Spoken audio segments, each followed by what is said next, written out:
from Mississippi. We got it shared, the Facebook link. That way them folks can find us per they so choose. May not be a lot of folks on here tonight. We just kind of jumped on here on an off night. Sit here and talk, ask questions, answer questions, sweat, swat flies. Time of the year where we sweating and swatting, sweating and swatting. I think Mississippi state flag should have had a drop of sweat and a fly swat on it.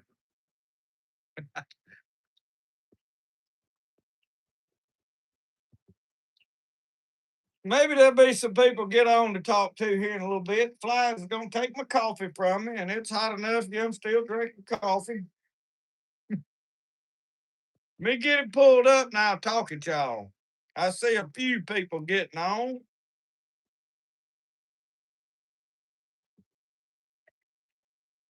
Good to see all of you tonight. Hear from you, see your comments.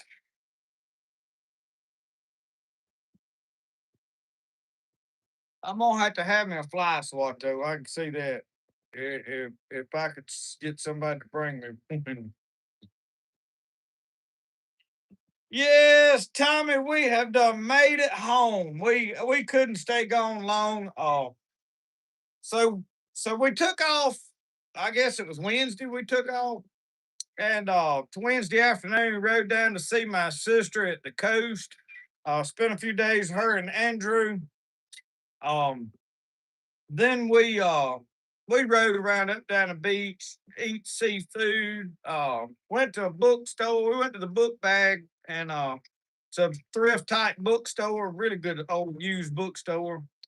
Then we went to a couple of Goodwills and just kind of piddled around, did rambled here, there, and yonder, and that's kind of the way we like to do. Just, but I knew that we had an event tomorrow night. We've got a fireworks display that we put on every year on the 4th of July at our church.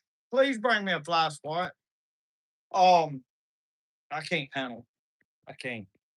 And we're gonna cook hamburgers and all that stuff tomorrow evening. So I knew I needed to be back for that. Now I could have missed it all. It would have been fine. Uh, Somebody else could have did everything I do. So it ain't like it could nobody else do what I do. But and they have fireworks shoots, big, lots of fireworks down there on the coast. Would have been a wonderful place to be for the 4th of July. But we're home. We had a good time, but glad to be home. Garden needs to be gone through. We have picked peas. We did 2 pickings of peas last week, early this week actually, and I'm pretty well done with all. We're gonna gather some more tomatoes and cut okra from this point, but we have put up and done about as much. The blight has got into tomatoes really bad because of so much rain. A lot of tomatoes rotted, but we got more than we needed and needed to do a lot with. So we was blessed. Glad to be home. Yeah, Tommy Michelle's about took the cowhide rug. We just got in actually about an hour ago, 30 minutes to an hour ago. We hadn't been here long. And I said, you know what? I'm here. I got time. Let's do the live tonight. So I brought the rug in and throwed it down. So what Mr. Tommy is talking about, y'all, on the way down there, he said, hey, stop by and get this cowhide rug. He gave me a cowhide rug and a set of elk antlers to make knife handles and stuff out of. I got down there and showed them. My sister, she said, don't cut them up. She said, hang them up on your wall out there in your shop. So I got one set hanging out there, but these are a little bigger. Uh, Mr. Randy Dewey's give me 2 sets. So I've got some elk antlers to cut up and make knife handles and stuff out of. And I'm going to tell y'all, I got away and actually missed being in my knife shop. Oh, thank you. Uh-oh. Time to eat. Time to eat. Oh, my Lord, the flies. Look, they're gonna take this away from me. I can't deal with flies. Look at this pancake Mama done cooked. That thing is huge. That thing bigger than my head. Let me say the blessing and eat this. Lord, we're so thankful for this food. We pray that you bless it to nourish our bodies, give us strength and good health. In Jesus' name we pray. Amen. And let me tell y'all the biggest thing, we left Roscoe here and we boarded Biscuit. So on the way home, we stopped and picked Biscuit up. Well, he was ecstatic all over the cab of the truck, just couldn't believe we was home. When we got here and opened the door, Roscoe went into conniptions. He is glad to see us. So anyway, it is good to see all of y'all tonight.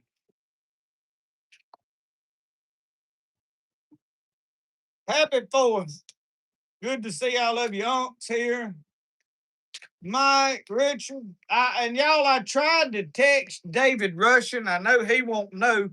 I tried to message him on Facebook, but I don't know if his Facebook page is.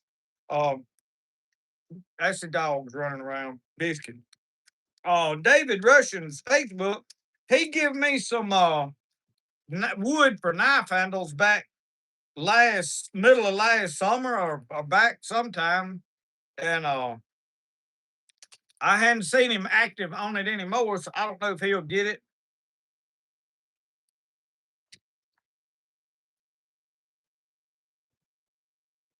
But happy 4th of July to everybody. That's why I went ahead and done this tonight. I know we'll be tied up and busy tomorrow. There ain't no question that I won't be able to. And I don't know that I have service over there to do anything. I would set the camera up and let it stream the fireworks shoot tomorrow live. And I may try to do it. We'll see. We're gonna do it at the church. Um, but it ain't a lot of service out here in the county where we at.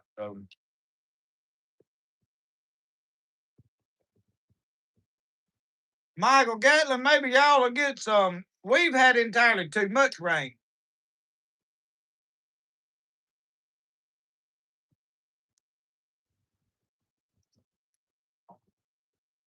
And for those wondering, my toe is well. I got that. You know, I had them water shoes on in that video, and some of you I've mentioned to in a video or seen. I mentioned reel or something. But I had a piece of wood or something stick me through that shoe because the fabric on the top's real thin and it ripped all open and stuck me under the toenail. And then I woke up Tuesday morning, it was swelled up and red and draining a little bit and sore. So me and Michelle, we did surgery out there on the front porch. Put plantain on it because that draw did a plantain poultice. And I've got a round of antibiotics I'm doing, taking cephalexin just to ensure that everything's good. You have to be careful with infection. I've learned that the hard way. The plantain works really good for drawing anything like that, but depending on what kind of bacteria gets in you. And so the reason I was worried is that was stagnant water we was in. Now we had it flowing before we left, but it was pretty well stagnant water before we got there. So you don't know what all's in it. Beaver water, giardia, no telling what. So I did take some precautions, but I got me a different set of shoes to beaver work now. And I don't buy expensive nothing. But I bought me some tennis shoes. I found these for about $25 down there in the store that fit me. I said, I'm going to do beavers in them. I'll wade off in a slough with these Monday. It's too hot for the waders and stuff. But you just about can't go just barefooted.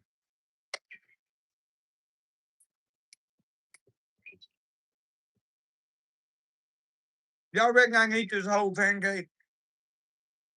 Mama's over there cooking them on the Blackstone. In case y'all wondered. Look.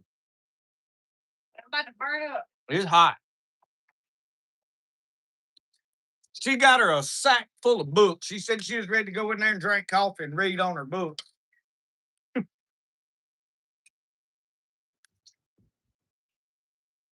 I did find me a couple of books. I've got some of those. I can't even think of the name of the Terry C. Johnstone books, but I got two more of them. I found a couple of things I was interested in and got them.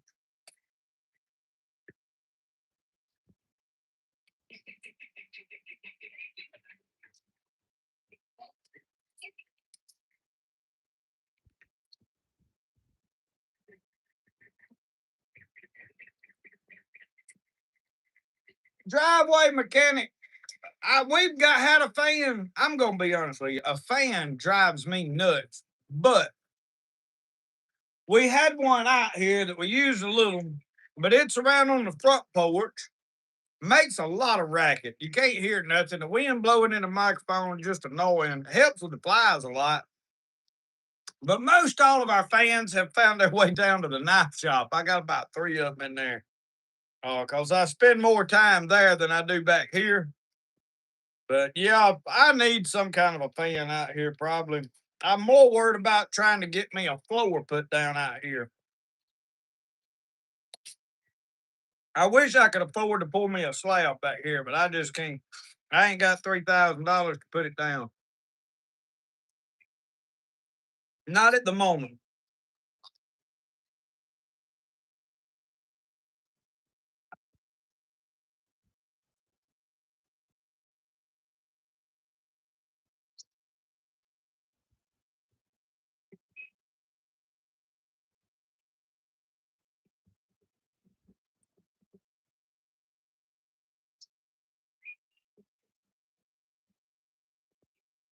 Y'all talking about the rain. While we were on the coast, it clouded up and rained a couple of different times. Never actually rained on us, but we watched storms go by on either side of us every day this week and today. We did drive through a small shower on the way home, but it hadn't rained much.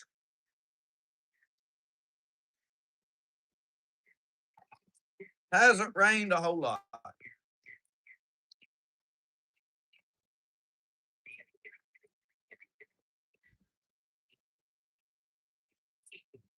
All right, I'm through. Flies, get the rest of that.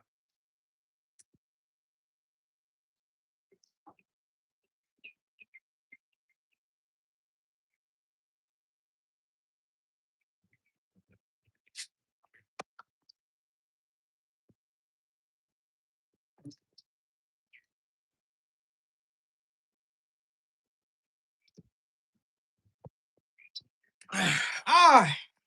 How many folks we got on here? We got 95. When we get to 100, we're going to do something a little different. We're waiting on 100.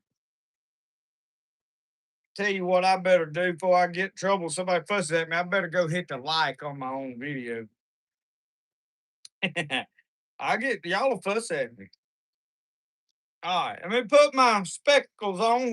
Well, sir, I tell you what them's good for hanging around your neck, and that's to catch all the food you drop. Everybody talked about how wonderful these specs was. I mean, these clicks. And I'm gonna be honest with y'all, I ain't sure yet I'm a fan of it. I just I mean, I give about I ordered these on Amazon. I give about 30 something dollars for these glasses because I thought, well, I can keep up with them, but I done lost them one time and had to hunt them. I don't know. I just that dangling around my neck right there is always in my way. But I guess it takes some getting used to is part of it. These in this weather seem to sweat a lot.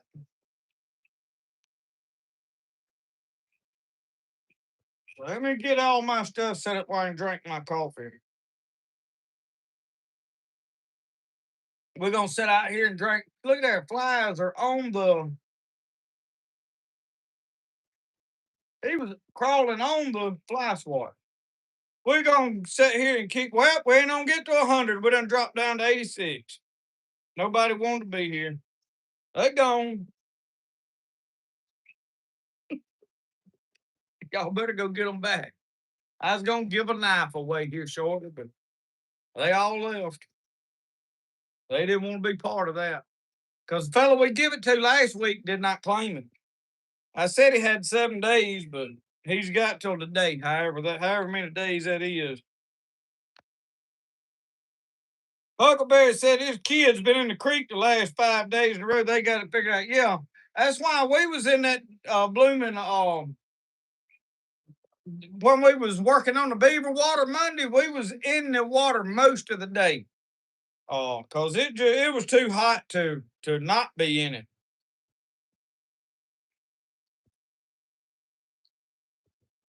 Jennifer said 11 people probably just had a power outage. You may be right. Hey, y'all, I have watched, talking about the weather and all, I have watched over the last week before we left, um, the weather up in, y'all up in Indiana, Illinois, Ohio, Nebraska, and Oklahoma, and Kansas. I've watched storms roll through there for the last 2 or 3 weeks. We watch Ryan Hall a lot when there's bad weather because we'll just leave it on and keep up with who. And the whole time I'm watching this, I'm thinking, I got people that watch me from in this area. And a lot of times I don't even know these people that watch that I probably had never talked to. And I that's the first thing come to my mind. I'm like, I wonder who watches me that's in this area that's getting hammered and having to deal with it. Genuinely, it concerns me. I mean, when the hurricanes come in, I automatically think, well, I got people down here on the coast. Today we walked through. They had Crab Fest in Bay St. Louis, so this morning we walked through there, and we walking through the tents and had a guy. Hey, I said, I watch all your videos, and got to talking, and they cut out and did a craft. They had a booth set up, and they make those metal signs. And I'm like, can you make one with my logo on it? He said, oh yeah. I said, we swapped information. I said, you get me one made, I'll pay for it. You send it to me. And I said, I like to support the people that I know are watching me and all of that. So it's cool when you're out and these people doing stuff that appreciate what you do. So all of y'all that are out there watching that I hadn't got to meet yet, maybe one day I'll run into you somewhere. I love to meet people. It's a lot of fun. I have met so many wonderful people. Uh, just like Tommy on the way down there, stop, give me a rug, give me a deer horn, and y'all, you don't have to give me stuff for me to love you. I genuinely, if you just watch my videos, I think the world of you already. So just know that.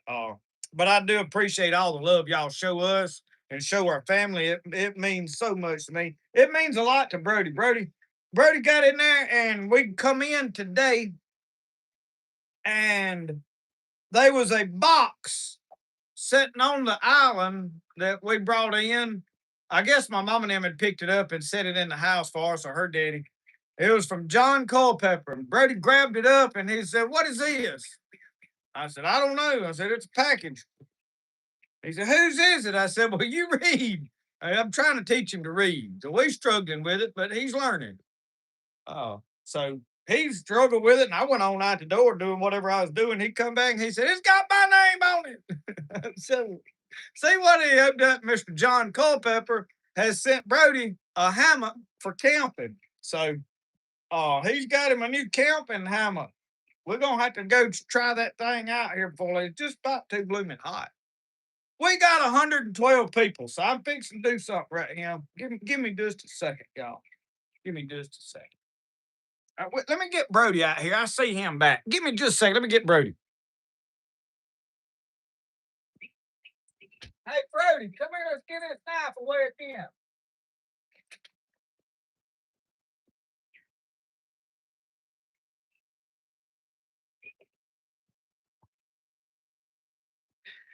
See if I can get the Broadmeister out here. Come here, sport. Back the camera up over there. Just hold up just a second here. Let me have the paper. Now we're gonna shake it up again. I still got the same paper, same names on it that was on it. So we're gonna shake it up. We throwed that one number over yonder that we drew out the other day. Now some of them numbers is getting up under that lip. Let's make sure we got them all out. We don't want them. Ooh, yeah, there's one way under there, Brody. We don't want them. Whoever that is would miss out.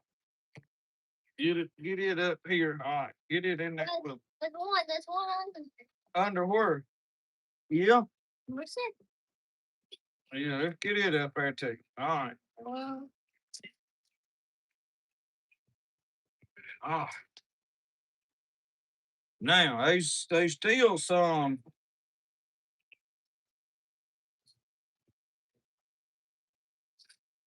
Quick fucking name. The old one fell out. All right, you reach in there and get one. It don't matter which one you get. Just get one. All right, what number you got? 57.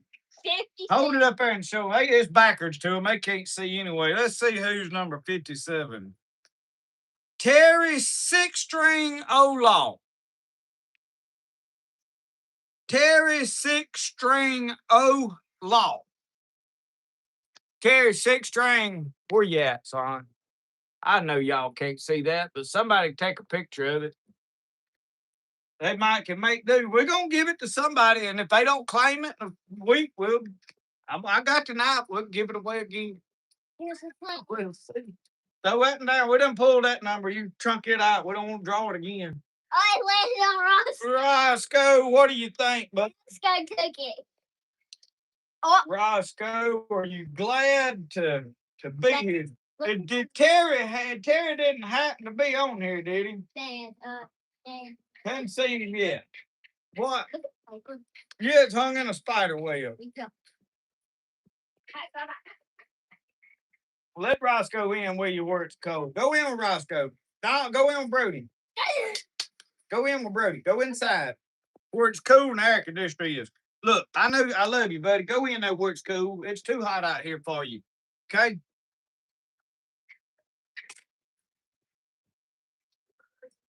I'm gonna sit here and swat flies and sweat.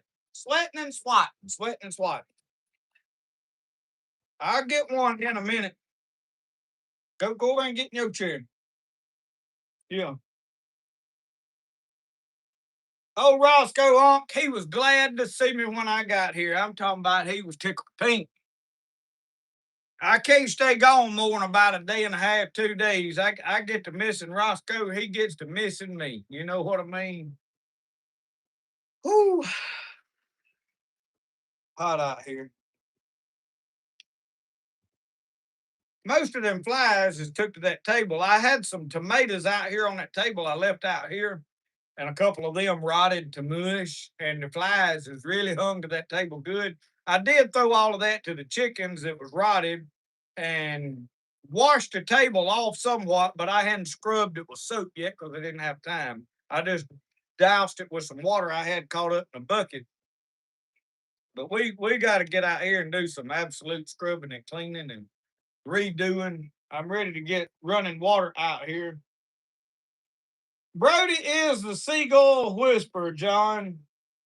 He was a little nervous about feeding them seagulls. He'd jerk his hand back. I said, Brody, you gotta hold your hand or you can't jerk it away. One seagull swooped down there and he jerked it out in front of him. But you believe that they would not come get it from me? And I had a bright orange do-rag on my head. I think that might have been what was stopping them. I don't know, but I was trying to film them. I was holding the camera and holding that French fry up. But we got started. We was sitting at Shaggy's there, and Brody ordered chicken nuggets and a French fries. I had the blackened flounder, and y'all, it was good. I ate redfish at Harbor View Wednesday night, blackened. I like blackened fish, which is just, throw a slab of fish on a skillet, sear it on both sides. It's good. We're going to do some catfish and stuff that way here pretty quick. I hadn't had time to catch very many fish here in the last several weeks. A lot going on, but we started feeding them. Brady had the French fries at Shaggy's, and he laid one over there on the rail there beside us. And in a minute, that seagull come up there with him sitting there and picked it up and left. And then they had a big sign over there that says, "Do not feed the birds." So I had to ask that fellow. I said, "Well, what about the flies? Can we feed them?" He didn't know what to say about that. So. Driveway mechanic, we were in Long Beach. We stayed in Mississippi for the most part. We my sister has a house in Long Beach, and we went down there to hang out with them for a little while over the holidays. They're all going to be down there through the 4th and all that. So her daughter was coming in today. She had to go pick her daughter up from the airport. They were flying in from Kentucky, and but we had to leave to get back because everything going on tomorrow. So, and I wanted time to square everything around here away, see after the chickens, and I needed to check on my garden. I need to get Roscoe.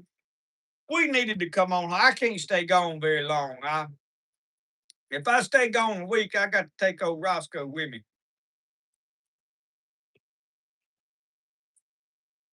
And chickens all need feeding and all. Y'all know how it is. You just hard to stay gone more than a couple of days for us. Sean Deaver, good to see you.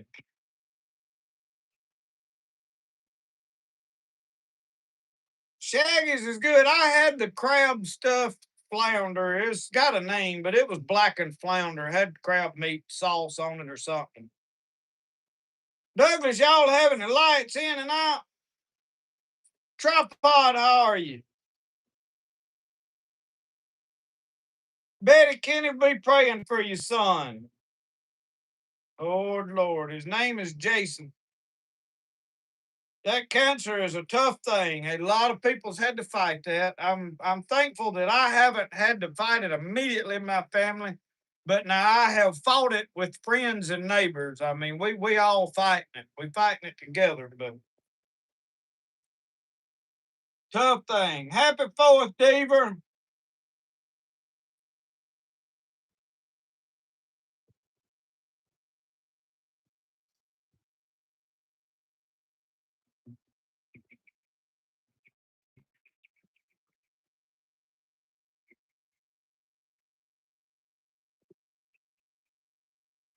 So anyway, there was something I meant to talk about one day. Oh, I know what it was. So y'all keeping up with this brother Tony Spale situation that's going on via social media? Uh how many of y'all have I figure most everybody is well aware of the situation, but there may be a few folks that ain't seen it. It's one of them Facebook news things. I don't know that it ever really hit televised news. Well, it probably did.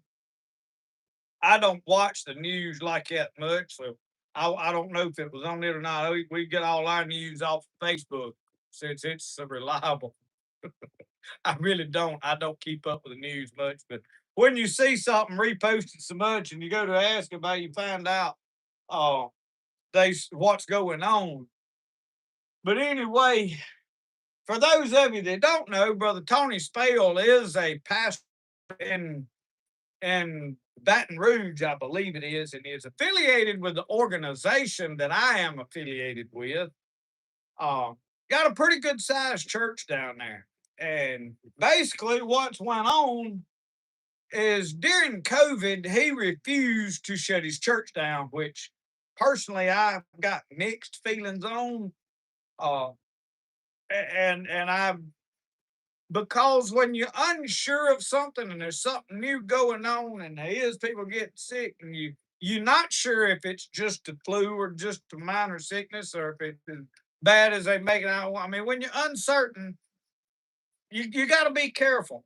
So him staying open and even after they told him to shut down, I ain't mad at him about it. I don't know if that was the right thing to do or not. Um, so I really don't. I'm gonna sit here and say I really don't have a strong opinion either way. Uh, but the story is he refused to shut his church down, and the people across the road have been really upset about that. So ever since then, since 2020, for the last 5 years or so, they've just been antagonizing and terrorizing this man and his church, his congregation, and rude gestures and shouting insults at them when they coming and going from church. And I don't know exactly what all in detail, but just harassment. Nothing breaking the law, nothing that the law, I don't guess, can legally do anything about, but something that somehow or another should have been put a stop to before now. Should have been like, hey, this is enough of, um, but it's escalated till they actually made some legitimate threats. This guy did at Brother Tony Spell's family, threatened to rape some of his congregation and kill his wife and all of this stuff, kill his kids.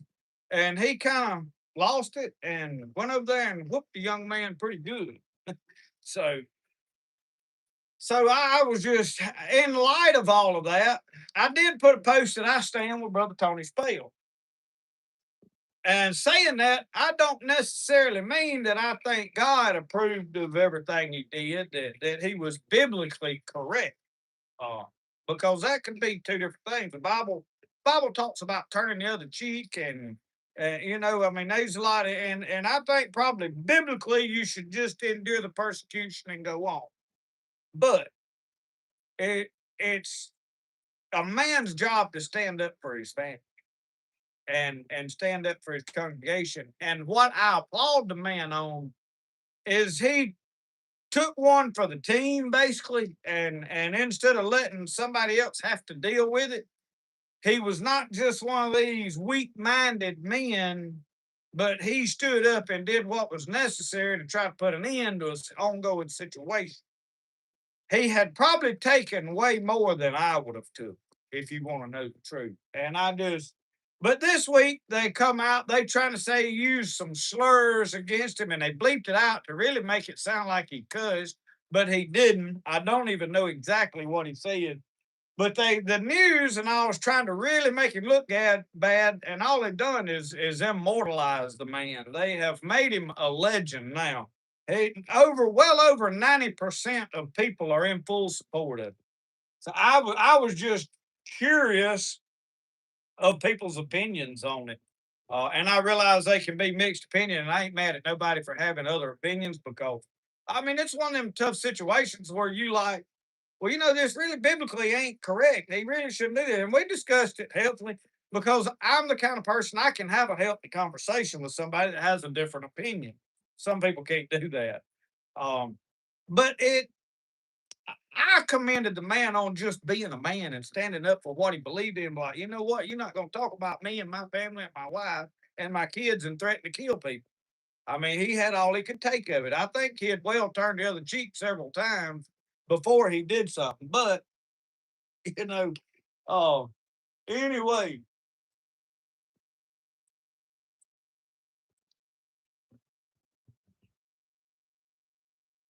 driveway, this is in Baton Rouge, Louisiana. Brother Tony Spell's church.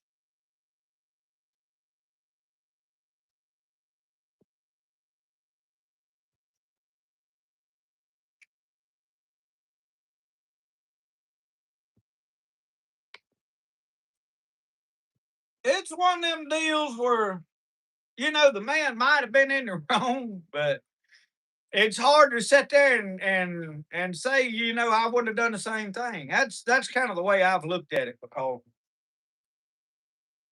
I mean, as Christians, we're taught and we believe, you need to be merciful. And I believe in mercy.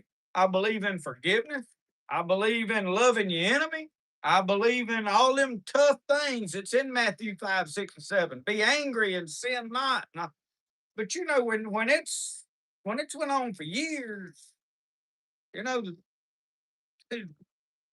they still enemies. They still evil. Sometimes it's I feel like it's more than he didn't go over there and hurt nobody like permanently. You know what I mean? Like he didn't take a stick and try to kill the guy or anything like that. He didn't give him a good whooping that he needed, which is what I feel like that the man's daddy should have done years prior to this to prevented a lot of this.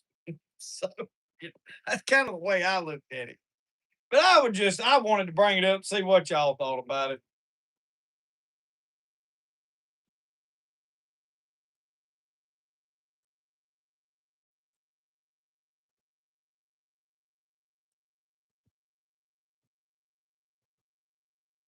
Mike, we are home safe and glad to be home.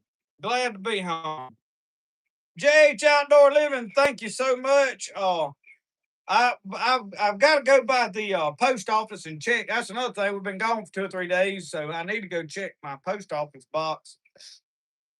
we get stuff out of it every once in a while. We don't seem to get as much out of it as we used to, but we get a few things out of it. And Brody's the one likes to get packages out of the mailbox, and he got more junk than he knows what to do with.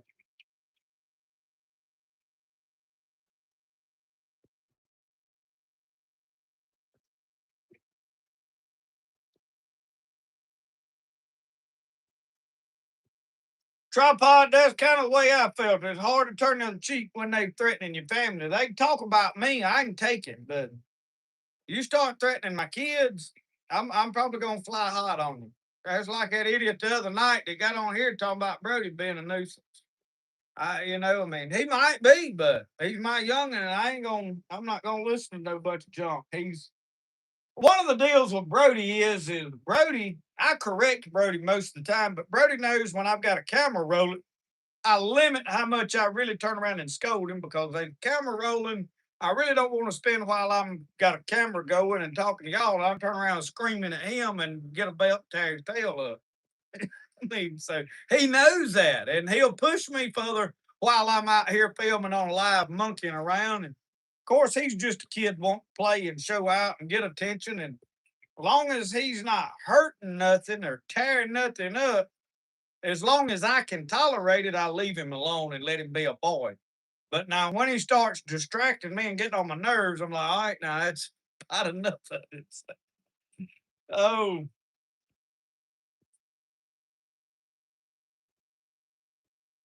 I try to read some of these comments, but I can't. I have a hard time keeping up with them.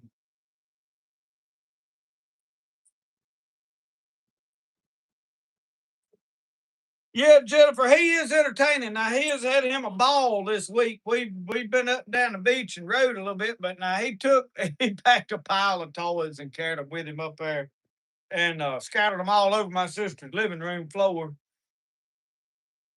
So and me and him watched a movie the other night. Wednesday night, we watched a movie that I should have done been watched. Uh, I don't know why. I don't watch a lot of movies, and when I do, I'll just be honest with you. If I got time to sit down and watch a movie, I go back and watch some old stuff that I've watched over and over that I know I'm gonna like. That puts me in a good mood. And I don't like no junk. I don't like no bunch of trashy, nasty mouth talking. If it's got a lot of cussing in it, I'm done with it. Uh, there ain't but a couple of movies that I put up with a little cussing in, and that's Mountain Men with Charleston Heston and Brian, what's his name? I watch that movie every night, and I don't watch it as much as I used to watch it because of the cussing in it. But I'll tolerate it with it because of the movie. It's just one of the few Mountain Men good made movies that there is. Are we buffering again tonight? No, I hit the button up there or something, didn't I?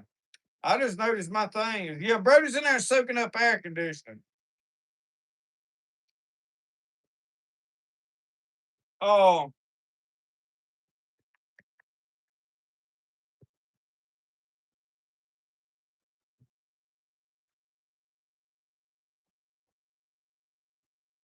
but anyway, I we watched The Patriot. I mean, I had never seen that movie. Mel Gibson, when he puts on a movie, son, he more goes all out with it. And he tries to make you see the reality and the seriousness of whatever historical event he is portraying. Like, I don't know how many of y'all watched The Passion of the Christ. He made it where you could really get a grasp on the gruesomeness and how serious and what Jesus really went through for us. And so he when they did the Patriot, I mean they bring war to another. And there's a couple of movies that I think maybe Hacksaw Ridge done it pretty good in war, and there's a couple of more movies that kind of. There was one Civil War movie I watched years ago that kind of got a give you a real idea of what it was like. But I enjoyed the Patriot. I mean, it just it was one of the movies you could get behind, you know. But Man, there's some stick. You get in your feelings when you see how people were done and some of the cruelties that went on, and there's a lot of that. So anyway, we watched. Me and Brody watched that. He's been into the Revolution War and different history stuff. He's curious about it. So, and I know a lot of people like don't let him watch movies for the history, but with a kid, it's hard to sit down and put a book to their heads. You can, but it's tough till they get interested in it. And you can use a movie to kind of hook them first to give them an idea of what went on. Then you can kind of sit down with the book and go, okay, here's the details. Here's the stuff that got left out, and and that's just my opinion. Now I don't know. I don't necessarily think that I'm always right and everything. Just kind of how I see things. That makes sense for you.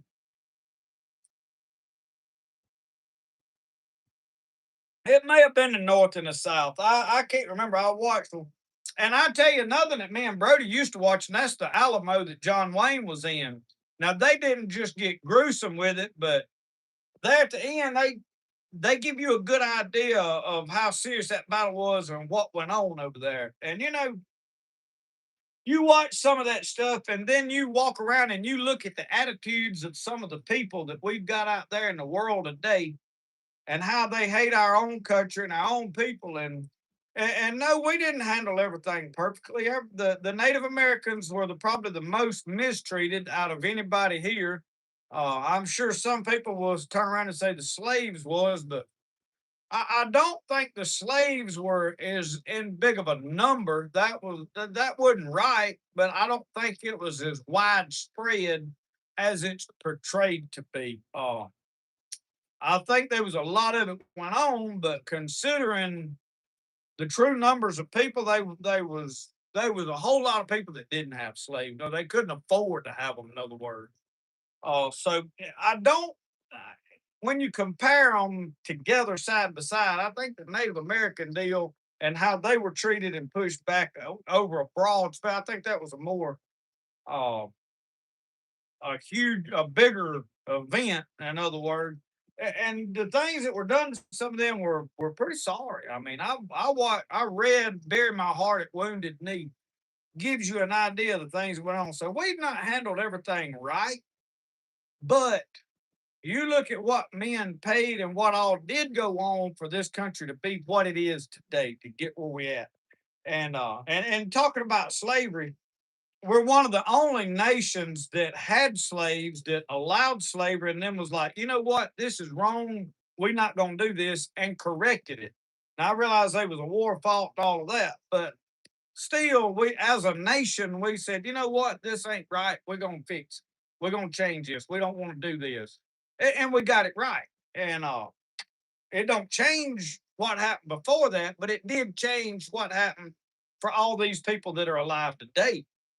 So I mean, your hat's got to be off to America in the broad scheme of things because we've been a strong nation and we have allowed a lot of things that we don't even agree with, but allowed it in the name of freedom to allow people to do things that I mean, there's stuff going on today that personally I don't like, but I allow it because that's freedom. I mean, as long as they not bothering me with it, I don't care what they do.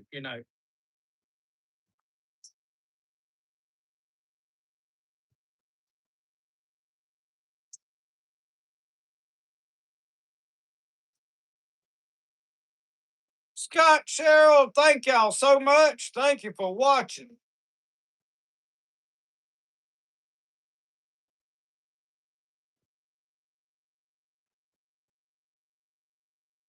Larry Hermes, how are you? Yeah, I've watched the North and the South. We had all of that series. I think uh there was another one that I watched that was newer than the whole the series, the North and the South. There was another movie that come out not too god awful long ago, 10, 15 years probably, but I can't even remember now. The Blue and the Gray. That may have been it. I can't remember. But we are. I watched it. It was a good one. What other one did I see that was? It wasn't it wasn't the Civil War, but it was about something else that had went on that I was like, it just opens your eyes to some of the sacrifices, man, that goes into war and keeping us free. And you know, when we look at everything, what we hear here through the news is all, it don't matter which news outlet you get your news from. It's watered down and told with a narrative in mind, whether it's left or right.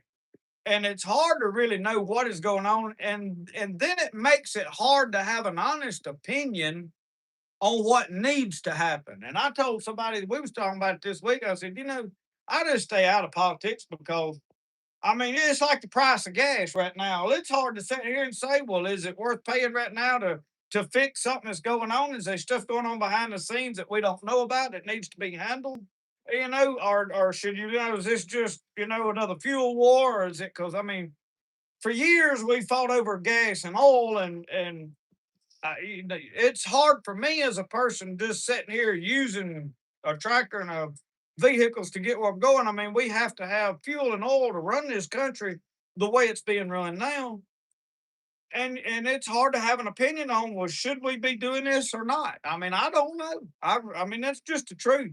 And a lot of people, oh, we need this or we need that. But you know, how do you really base your opinion? Because at best, we only get a fraction of the reality of the things that are going on in the nations as a whole because there's so much stuff going on behind the scenes that the news don't know about. Well, I mean, was there somebody plotting to fix and wipe us out?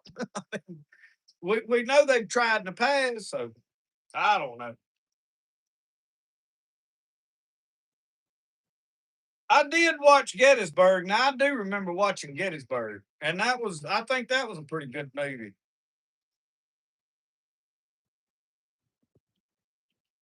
But now if I turn it on, we watched Jeremiah Johnson. I watched it this week. I think we watched it Monday or something. Or Sunday night I watched it, I believe it was. I'm bad to turn Jeremiah Johnson or Mountain Men on and watch it over again.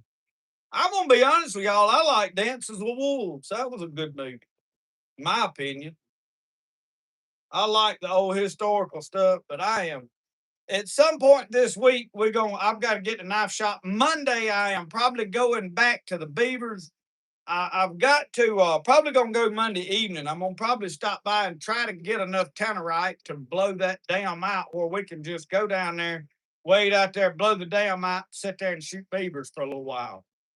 Um, and then when I'm through shooting beavers, I may go in there with a light and set some traps in them houses in the door of that house if there's any I think that we didn't get. Because I know without a doubt there's a few beavers there. There ain't a lot of them, and we may can shoot every one of them. But I wouldn't. I know beyond a shadow of a doubt they'll build that house back. But we hadn't had enough rain to fill it all back up with water. The whole goal was is we had to get the water off the road. We did that. But I mean, I'm well aware that the beavers will fill that back up, build that dam back, probably that night, stopped it up. Um, but we got there was so much mud and dirt in there, it's hard to blow that wide of a dam out. You just about got to take a shovel and dig it. And what we done is dug a trench through it, and then you can start collapsing that dirt in on itself, and it'll wash itself out. Makes it a lot easier to tear out. And the next thing is I always get people in videos. They'll comment and be like, "Oh, I got something for that. We use this to tear it out. We'll take a backhoe and we do." Well, if they could get a backhoe and dig it out, they wouldn't have called us. When they call me to come in there, it's because you got to hike in there to it most of the time. I mean that's why they paying me a good bit to do what I do. I'm not doing it for free. I'm getting paid decently. I'm not making a fortune, but now I mean I'm making a good day's work when I go down there and work it because it's a job. It's what the way we do it and what we go do is a challenge. But they did tell us we could blow them. So what we done is we tore it down to where it's going to be a small pile of sticks and a little mud, and we can blow it out pretty easy this time around. So I think we'll. I think we'll handle it. I think it'll be a fun day Monday, actually, Monday evening. So I'm not gonna get up before daylight and go down there. But somehow in the mix of us down there Monday, I turned around in the road and something happened to the Jeep exhaust. And it started sounding like a pulpwood truck. So it already had a small exhaust leak up at not at the manifold, but where the manifold mounts to the first set of pipe, right in front of the catalytic converter and all that. So I know it was leaking there, but now this seems like the something in the muffler tore up, like inside the muffler a baffle come loose or something like that. I don't know. And I'm sure me climbing and bouncing over, we was over a lot of rough roads and stuff. So it could be something like that. So I'm probably gonna have a muffler now put on the Jeep. So I'm slowly trying to keep everything together on it, but I mean the Jeep's not gonna get an easy life. It's not like somebody's toy that we just ride to town and back in.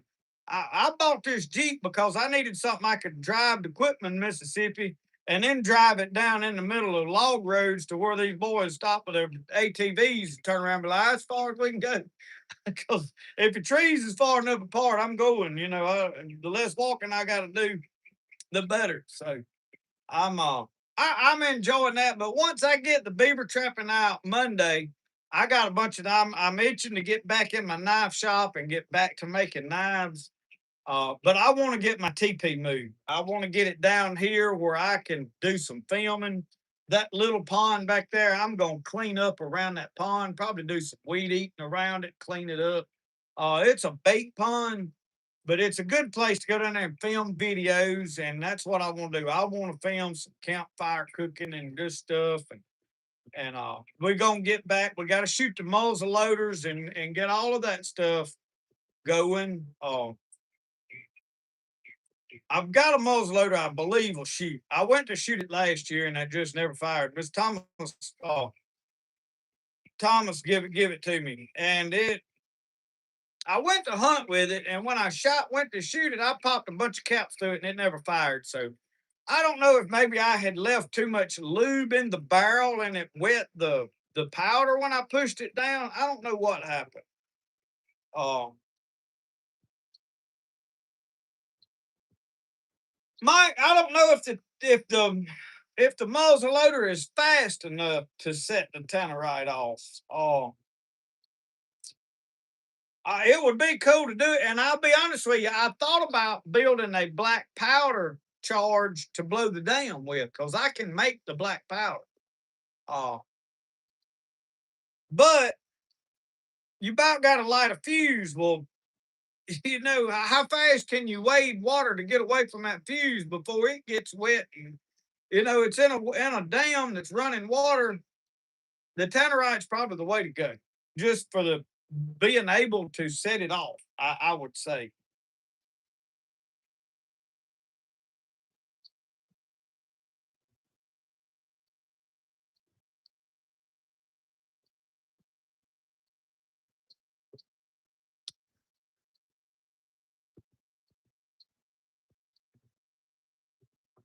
Cage of holidays, you got that right.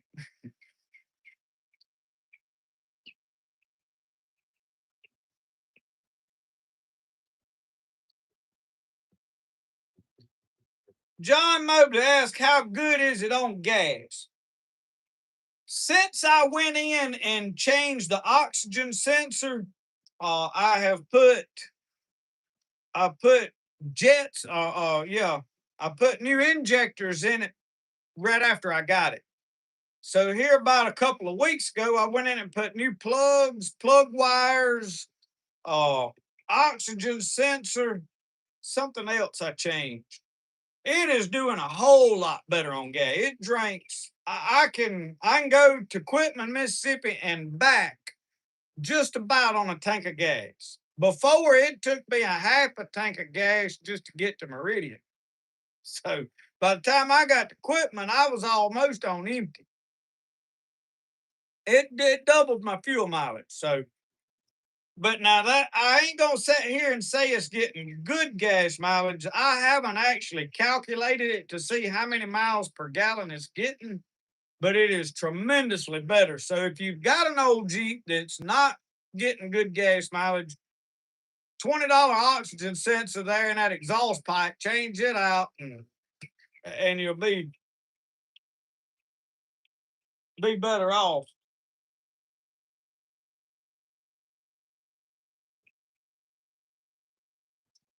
Tripod, you may have to get with me and give me some information on that. I have to be careful though. When you filming a YouTube video, you cannot show anybody how to build anything, how to disassemble, or I mean, you got to be very careful. So I can't get on here and show y'all how to make gunpowder and how to do these channels that have got away with it. If you do it, you got to break it up into videos. You got to be like, okay, we're gonna build this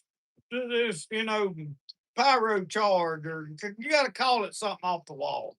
And you got to be careful of what you're saying. Now you can't be in there saying, "Hey, we making gunpowder." I had to take me building my black powder rifle that I built. I had to do away with all that footage. I lost all of that because they started putting strikes on my channel, and I just got my channel out in the clear. The 27th of June, I got it. They dropped the whatever. I was on a 90-day probation, and I was on. They didn't even start the probation until I went in there and had to do a survey. And they hit me twice with that series of videos, and they waited about a week apart because they flagged this one video. So I deleted that video. Then they waited and flagged another one, and I was like, "Well, why didn't you flag them at the same time?" But they was trying to space them out where they could hit me with enough strikes in a certain period of time to end the channel. Is what they were doing. I don't know what I done to make YouTube aggravated at me, but they were trying to put enough strikes in a certain amount of time that and still give me legal opportunity to stop it. I guess they assumed that I probably wouldn't delete all the videos, but after that, I just went and deleted the whole series. Like, boom, I'm not fighting with it. It wasn't worth the risk for me. So then I waited a little while and I was like, well, this ain't clicking away. Like, this notification keeps coming up about this. So I had to go through and do a survey, basically take a quiz. And they asked me a bunch of questions on what should be allowed and what shouldn't. After I completed and passed that, then it was 90 days of probation. So I think that's why my channel has struggled uh, a good bit in the last 6 months or so. I don't know what caused it, if it was the preaching, if it's just they didn't like my channel, or if it was the gun stuff on it. I don't know. So, but anyway, we had to take that. So now you've got to be careful of what you post in short of bombs and guns and all that stuff. They don't want you showing how to do anything. So I know how to make gunpowder. I don't know that I am good at making it now. There's a difference in, can I make this explode, and is it effective? Is it quality? Because that old boy that's got the black powder channel, I can't think of his name, Captain Ball, or I don't know, there's some guy out there. Um, and he makes a lot of gunpowder and says he's the best he is at it. But I don't know. I think they did him in on his. I think they made him delete a bunch of his stuff. So they cracking down on it. Mike, I paid $2.99 a gallon in Dodges down there when I left Gulfport this afternoon. But now I had to pay cash to get that. It was like $3.19 without it. So gas, y'all, is coming down. I mean, it's been tough for a while, and it's still tough, but it is slowly coming down. Yeah, YouTube. It's. I mean, Tripod. It's YouTube. They've done it to several channels. And what bothers me about some of it is I have watched these channels that get on there and they'll put their wife in the thumbnails in a bikini, and man, they'll explode if they show all kind of ungodliness. And oh man, they pat them on the back, and that's all wonderful and good. You can do anything you want to, cuss like a sailor, be nasty, but you try to do right, and they want to hurt you. I mean, what has suppressed me is I've been blatantly honest. I have not faked things. I have not tried to portray I'm doing. There's some guys that they know what runs their algorithm, and some of these bigger channels, they'll take a fishing trip or a hunting trip or whatever they do, and I'm not going to get right on it because I don't want to give away who I'm talking about. I know a couple of these channels that's growing. Um, and I talk to them, and I know what they do, and they told me what they do. And they'll video whatever they do with several different cameras and camera angles, and they'll make 2 or 3 different videos out of it, and they'll post those videos 6 months later after you've forgotten about, hey, I watched a video that looks like this same trip, and they'll post it again because later on in the year they need content when they're not doing whatever's seasonal, so that it looks like they're still having this great success. And you're seeing the same fish or the same deer or the same pigs or stuff 6 months later that you done saw, and you thinking, oh, they done caught them, and you think they're just hammering whatever this is. No, they're not having any more success than anybody else. They're just faking it and portraying that they are. It's not, and not all of them now. It ain't everybody, but it is the ones that are growing and doing it year round. It looks like, man, how they catching them this time of year? They not. I mean, but those people get celebrated for faking and stuff because they're just giving you what you want instead of being honest with you. If you see me filming something, 9 times out of 10, I'm doing that right now. It's every now and then if I've went fishing 2 or 3 times this, I may post that trip a week later, but I don't post it again. Once it's done, that's over. That footage is, I delete it off my computer normally because it'll clog up the computer.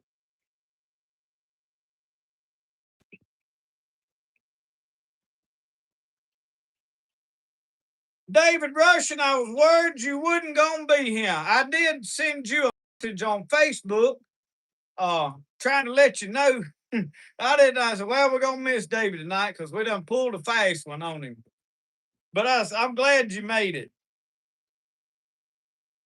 We're gonna definitely keep just in time going, Greg. I'm gonna be honest with y'all. My just in time is more about helping me than it really is helping y'all. Yes, I know I'm helping y'all. I'm doing it to help y'all. I started it to help y'all. But as doing it, it has taught me stability. It has taught me faithfulness. It has taught me to keep in my Bible and keep reading my word. It has taught me perseverance. Uh, and it is training me for what is to come. Just in time is a training ground. I'm gonna be honest with y'all. In my spirit, I do feel like somewhere in the future, the Lord has a church for me to pastor. Uh, I don't know when, I don't know where. I'm not rushing it. I'm not trying to open that door for Him. I'm just here, Lord. I'm doing what I have found to do till you open the door for me. And Lord, when you open that door for me, you let me know it's you. You let me know it's the right door, and I'll go anywhere, don't matter. Um, and I'll do what the Lord's called me to do. When you stay in the will of the Lord and let Him open doors and be patient and wait on God and be faithful in the little things, and which this really ain't a little thing, it's really pretty huge. I have watched Just in Time shrink over the last couple of years since we've been doing it. We started out really pretty strong. Well, we started out smaller and it grew. But when you rightly divide the word of the Lord and you get on controversial issues, uh, you lose some people. There's some people that if me and you disagree on some religious things, most people can't say, well, you believe this differently than I do, but I still love you. I still appreciate what you're trying to do and support. Most of them, like, you know what? I ain't watching nothing else he does anymore, or at least I ain't watching his just in time no more. Uh, because most people don't want to hear something that they don't already agree with and hear that and then go, well, I'm gonna sit down and this ain't how I believe it. But I'm gonna sit down and I'm gonna ask God, Lord, you talk to my heart and Lord, you let me know what you want me to do. Is this man right or is he wrong? Because I'm human, you know what I'm saying? I know I'm human. I encourage everybody, don't take what I say as gospel truth and just say, well, because he said it, I believe. No, you need to, especially if I get on something that is controversial, that you're not familiar with, that you're not sure about, you need to get in your Bible and start searching. And you need to start reading. But you don't never need to read God's word with a made up mind of what you believe, regardless of what it is. I don't do that. I'm pretty firm on the things I believe. And when I'm doing a just in time on it and teaching on it, I've done pretty well. I had this conversation with God, and I've been like, God, and I've done this week. I'll be honest with you. When I cut the grass this week, I've talked to the Lord and I prayed a prayer. I said, Lord, I said, I want to make sure, Lord, that I'm right with you. I'm not worried about what my organization thinks or my church thinks or my mama and daddy thinks or what I've always been told. God, I want you to make sure I'm still following you and you holy.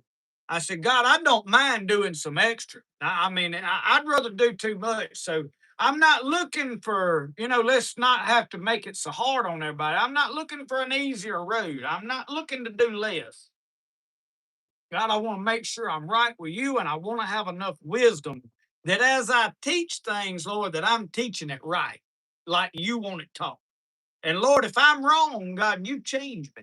You let me know I'm wrong and let me know it's you telling me I'm wrong because I want to be right with God. And most people will not have that prayer with God. They've already decided what they believe, and they ain't nobody gonna change their mind, not even God, because they will not ask God, Lord, am I right or am I wrong? Was I deceived? Have I missed something? Is there more to this that you want me to have? And that's an important question to have. I know that we get comfortable with our beliefs and what church we've always went to and what we like. But a lot of people, they just, if you disagree with them, they're like, done. When really you need to stop and say, God, why do they say that? Why are they teaching that? I've been over that with the once saved, always thing several times.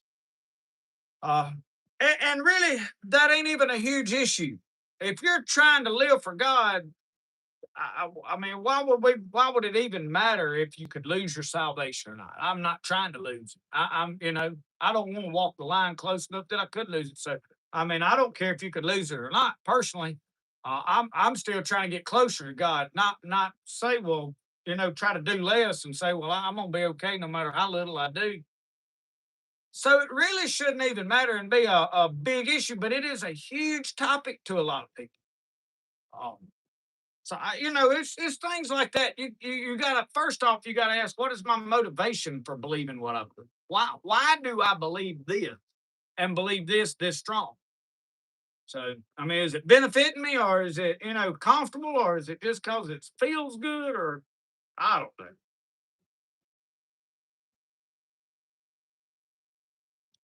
Happy Independence Day to all of you.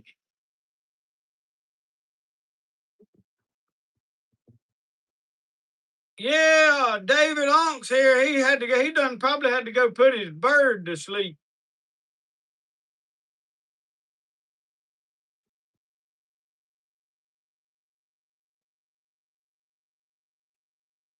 Jason the priest, thank you. He's got a couple friends watching it. Most of the people that I encounter, the people I encounter today, there was like, you're planting seed, you're doing a good thing. I've got a man, Mr. Jim Ellis is up here in Philadelphia right now. Drove up here from Louisiana. Probably gonna go baptize him in the morning. He called and I was like, "Well, we can you can come up here this evening." I said, "We just getting home, but I'm gonna do live now." He said, "No, I don't want to stop live. I don't want to mess up live." And I was like, "Just hang tight. Get you a hotel in the morning. We'll go make." Which they had planned to get a hotel anyway. Wasn't like I denied him to come out here and caused him to get a hotel. They had planned to spend the night, and so we probably gonna have a baptism tomorrow at the somewhere around here, probably at Burnside Park. Uh, so it's a blessing, with that kind of stuff that you're reaching people. That you, like I said, we started a little bigger, but still I've got anywhere from 800 to 1,000 people that watch just in time pretty regular. And I realize a lot of those people have a regular church that they attend on a regular basis. But still, you take 1,000 people that's watching this series every Sunday faithfully, that's a pretty good sized church. Um, and I don't consider most of them like my church. That ain't what it is to me. It may be to some of y'all, and I appreciate that. But it's hard to literally pastor people through social media. Pastorship, in my mind, is a little more personal than me teaching lessons online. I can give you a lot of ground. I can help you. I can possibly get you to heaven that way. I ain't there saying that you can't be saved through it, but there's a lot more to this than what a lot of us are getting. I think there's a lot more to it than what I have right now. If you want to know the honest to God truth, and that is the beauty of the walk with God is we're supposed to constantly be trying to grow in it, do more, be more effective, and get closer to God the whole time. Not try to develop a mentality of what all can I get away with or how little can I do. And I think that's what a lot of people's biggest problem is. They want to just find what the bare minimum is, and that's all it takes. And I'm not going to do anything else. And I don't want to have that mentality. I mean, my Lord, he bled on the cross and died for eroding himself in flesh. Come down here and walked and lived among us, and look what all he went through that he didn't have to, and done it where I could have a pretty easy road and a really good experience with him. And to top it off is he really wants to bless me through it all. That is the beauty of all of it.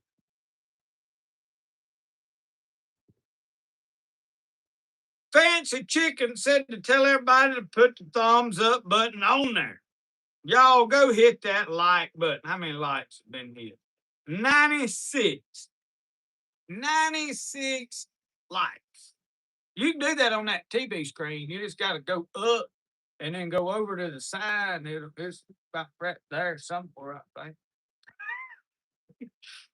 Oh, Lord.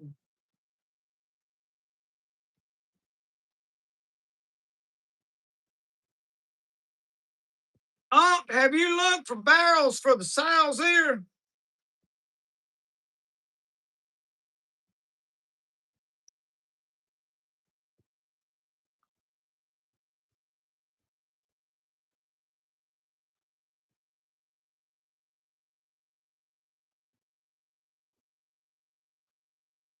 Fishing is your favorite.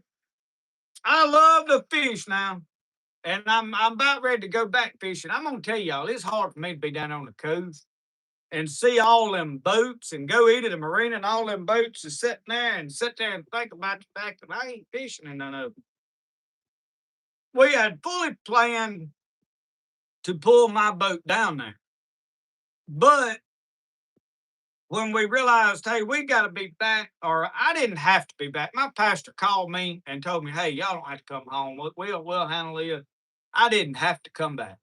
But I felt like I needed to, that's where I was supposed to be. I need to be helping my church and being involved in what they're doing is my priority. And I wanted to come back. I wanted to be a part of all that was going on. And I enjoyed doing the fireworks shoot. It's a lot of fun for us. So we We didn't take the boat for that purpose. We just felt like, we're gonna run down there and they don't have it. And the next thing is if I take the boat, then I'd be wanting to fish every day. I just kind of kicked back and rode with them. Me and Michelle rode around one morning, seen done whatever she wanted to do.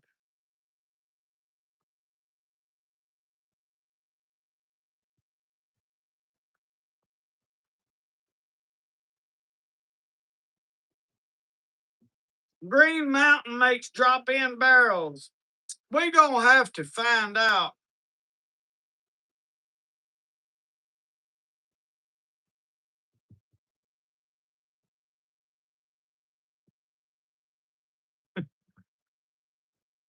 Randy Beeson, happy Independence Day. Daryl Garrett, thank you. I really do, y'all. I really do pride myself on being real. That's what he just said. He said, I like you because you are real. I promise you, when I turn the camera on and film something, it is what I am doing right now. And I just turn the camera on and do whatever I do. I don't try to fake and imitate. I don't like, well, hey, so and so did this. I'm gonna make a video like what they did. So anyway,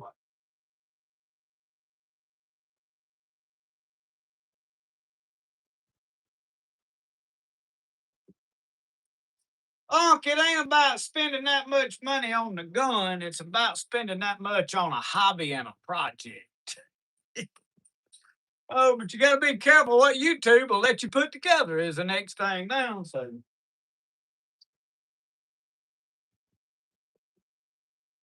Donnie Rouse, Dave don't recommend us eating a whole lot of anything.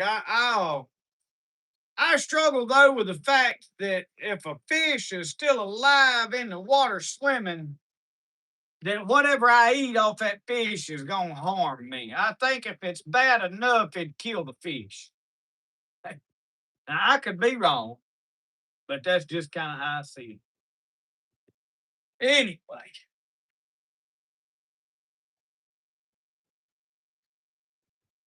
oh, somebody asked me the other day. They said, about that music at the beginning of your video. Where'd you get that?" I said, "Well, I wrote it." And this is an old Ibanez guitar. It ain't a hummingbird. I put that pick guard on there. Um, but I don't know. I like this old guitar. I bought it at a pawn shop for $200. And just to have, because it was pretty and it wasn't overly loud. It's got a mellow sound to it. So I put me a set of black diamond strings on it. And it's my guitar that y'all, I'm not a good guitar player. I'm gonna tell you that right off the bat. That's why you don't see me with a guitar out here very much. I'm not a serenader and and a good guitar player, but I have had guitars all my life. Love guitars. Probably hadn't bought my last one. I need to sit down and actually learn how to play them sometime.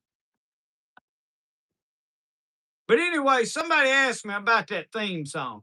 Y'all have noticed in the last month or so the opening music on all of my videos, except Just in Time. Sometimes I play other stuff in Just in Time, just to keep it different, special.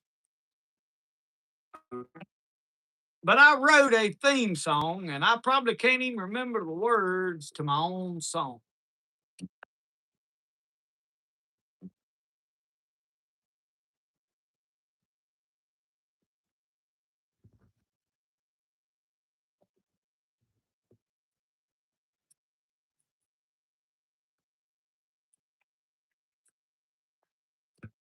From the highest mountain to the river that flows,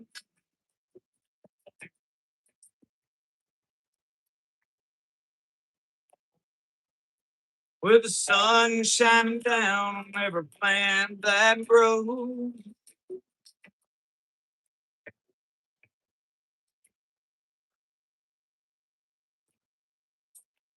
You can feel it in the wind and you can feel it in the rain.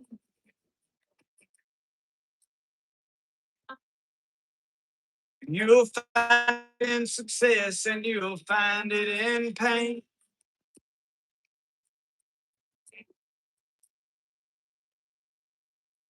It's a spirit that moved on the face of the deep.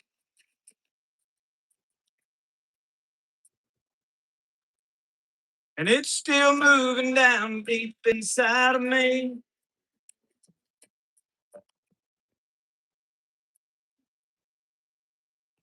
From deep in my soul through videos it pours.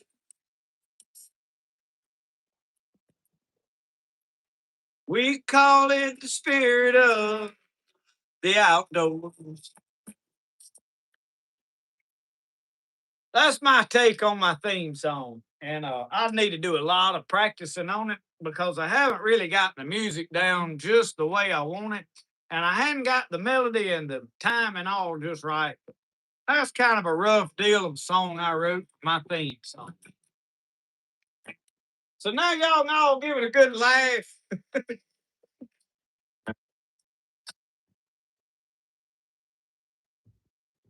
Oh, I need to play one more. I ain't no guitar player.